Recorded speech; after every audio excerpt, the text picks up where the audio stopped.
in Philippine broadcasting. And the Monster gets nominated 12 times. Finalist for Best FM Radio Station. Metro Manila. Finalist for Best Comedy Program. The Morning Rush. Finalist for Best Special Program. The Monster Year-Ender Countdown 2024. Finalist for Best Public Service Program Host, Chico Garcia. Finalist for Best Music Radio Jock, Chico Garcia of The Morning Rush. Finalist for Best Variety Program Host, Hazel Hottie of TMR. Finalist for Best Podcast Program, The Morning Rush. Finalist for Best Radio PSA, The Search for the Monster Scholar. Finalist for Best Radio Station Promotional Material, IndieGram 2024.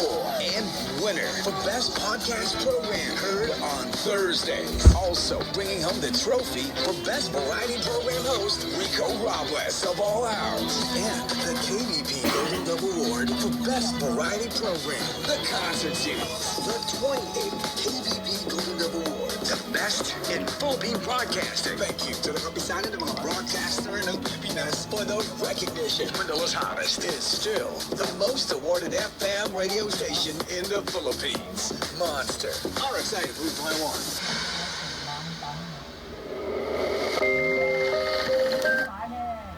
Price. With Bingo Plus, Bingo sa saya plus sa panalo. Gaming is for 21 years old and above only. Game responsibly. Keep it fun. The International Series Philippines presented by Bingo Plus, Bingo sa Saya, Plus sa Panalo is giving away free tickets for the music festival Swing for Filipino Sports Dream on October 25, 2025 at the Asiana City Concert Grounds, Parañaque City, featuring international performers Alan Walker, Apple Diab, Pinoy Powerhouse Bamboo, Parokya ni Edgar, Kiara, Orban Dove, Lily and Rave with renowned DJs. Tune in to DZ and Radyo TV programs for a chance to win free tickets. Mga nagpapagong usapin, ating linawin kay Congressman sa Kongreso ngayon.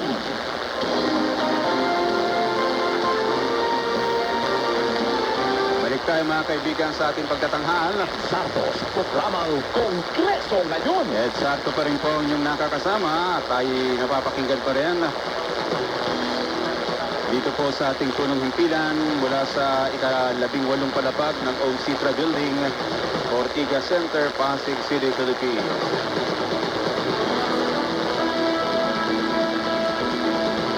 At mga kaibigan, binigyan tayo ng